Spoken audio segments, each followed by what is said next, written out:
What's up, everyone? Sean here.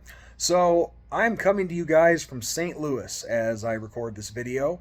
I'm on a little family trip and we came down here to see a ball game, as I'm sure you guys can tell from the cap.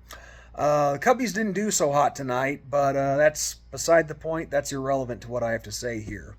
But as you guys can tell from the backboard here, I'm filming from my hotel room. And, well, anyway, getting right to the point. A couple days ago, I did a video expressing my thoughts on Candace Owens having Milo Yiannopoulos on her show the other day. And I gotta be honest with you guys, the that video got some traffic, definitely more than what I'm used to. That really honestly surprised the hell out of me because I really didn't think that so many people would care what some random guy like myself has to say on a topic like that. I mean, really, and I have no problem saying this, I'm a nobody when it comes to YouTubing. I'm just some guy that does this in his free time. And honestly, with this particular channel, I really don't use it all that much anymore. And I think I said that in the video the other day. Now, I have had some success, if you will. And what I mean by that is I haven't really had a video go viral, but I have had videos, pick up a bigger number of views that I'm not used to. And the one that I did the other day with Candace Owens and Milo Yiannopoulos, that picked up around, I think last I saw, it's a little over 1,200 views, which is pretty good for this channel. And, well, getting right to the point on it, needless to say, it got the reaction that I thought it would get if anybody cared to watch it, that is. And let me just say this. There are plenty of you who watched the video that I saw in the comments. You're smart people. So what I'm about to say doesn't apply to all of you, so I wanted to make that clear from the start. Some of you get it. Some of you are smart enough to see through Milo Yiannopoulos' bullshit. And so I commend you for that. I really do. But, like I said, as far as the rest of it goes, I saw what I expected to see, and it wasn't really shocking. A lot of people coming to Milo's defense, attacking me. Few people did the usual stuff, attacked me, my personal appearance and all that. One dude told me to lose some weight. And I gotta tell you guys something, it's funny. When people attack you on YouTube, it's always the stereotypical comments. These are my top three. 1, your weight. 2, they say you live in your parents' basement. Or 3, you work in some fast food drive-through. Those are the 3 typical ones. Or number 4, you're a virgin, you've never had sex. Those are the 4 top insults that people always seem to spout out. One of those 4 anyway. But anyway, I digress. But yeah, it got the kind of response I thought it would get, and people love Milo. People love this guy. And of course, I was getting the usual defenses of, he's repented for his sins. He's atoned for them. Who are you to judge him? This and that, whatever. Well, it's like I said, I don't believe this guy. I don't trust this guy. And those of you who do, you're stupid for doing so. I actually had one guy say that he would not mind if a known pederast was around his kids because he repented. But he'd be cautious, though. Cautious. So this is like watching a cult following a cult leader. This is like Jim Jones that I saw on my comment section on the video that I did the other day. Of course, this one dude, and I'm going to call him out by name, Paul something, but his name was Paul. He was, of course, throwing Bible verses at me and this and that. Milo repented. Milo repented. Can't you see that? Blah, blah, blah, blah, blah. Well, let me just say this. There's nothing wrong with Bible verses, okay? I'm all about the scriptures. I'm a lifelong Christian. But some people are actually questioning that the other day. But the thing is, somebody who has said in their past I think pederasty's okay.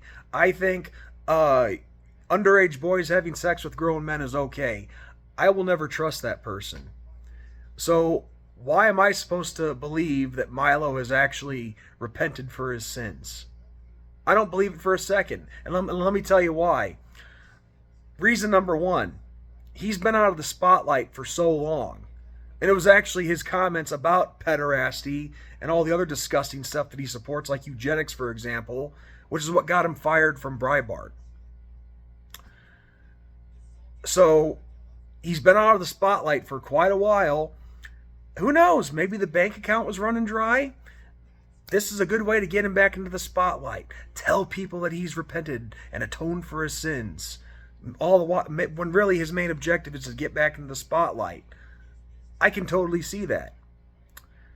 But number two, all the people out there, whoever comes back to watch this follow-up, that is, those of you who were so supportive of him in the comment section and being like, oh, he repented, he's no longer living the gay lifestyle. First off, you don't know that.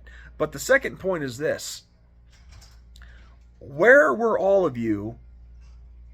You're obviously want to ignore all that stuff now that he's repented, apparently. But where were you calling the crap out before he repented, when he was saying the disgusting, evil, and heretical stuff?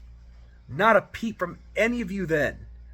So it seems to be okay when it's someone who's speaking right-wing ideology. But I guarantee you, if that guy was a leftist, you would call his crap out in a heartbeat. So, as far as I'm concerned, those of you who support him, you're as big of frauds as he is. And, you don't believe all this crap. Well, here's a few clips. Do you think that the age of consent should be lowered to 12, 13, something around that age? I think 16 is about right. That's roughly right. Canada would agree with you. And actually, in the homosexual world particularly, some of those relationships between younger boys and older men, the sort of coming-of-age relationships, the relationships in which those older men help those young boys to discover who they are and give them security and safety and provide them with love and a reliable and sort of a rock where they can't speak to their parents. Some of those relationships are some of the most... There's some evidence that people with higher IQs are more likely to engage in different sexual appetites, which is one of the reasons why gay people have disproportionately higher IQs. And one of the reasons I think, for example, that gays should get back in the closet, because we're making society stupider because gay people aren't breeding anymore. Whereas previously you would have a marriage with a woman and you would have a couple of kids and gay men were still in the gene pool, right? Yeah. Now they've taken themselves out and they don't have their own biological children anymore. Like you've got your sort of 2 to 5% of the smartest men in the population aren't breeding anymore. Well, people keep saying us, are we going to have kids? And I say, I don't know, but we're going to keep But if you do, you should have your own biological children because you're smarter than most people. Why would we want to be equal? We were already superior. Why would we want to go down to equality? It's absurd to me. Gay people, and where Mother Nature makes her mistakes and makes her great discoveries. Look at all the gay geniuses in history. Whether it's Turing or Abe Lincoln reportedly, or all the Roman emperors.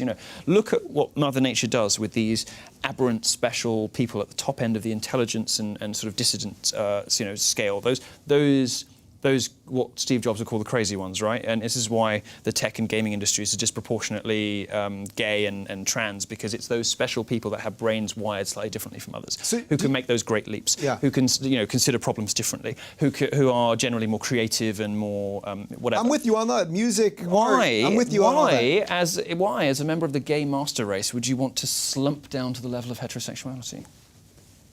Yeah, so there you go. Those are just snippets, I get it, but those interviews are easily searchable on YouTube. And, yeah, I'm going to say it once and for all. Milo is a fraud. I don't trust him, and I sure as hell don't believe him. And if any of you guys do believe him and fall for his crap, then you're blind as hell, and you're stupid. And what more else is there to say? I'm not sorry for what I said. If you got a problem with what I said, too damn bad. So on that note, have a good one, everyone.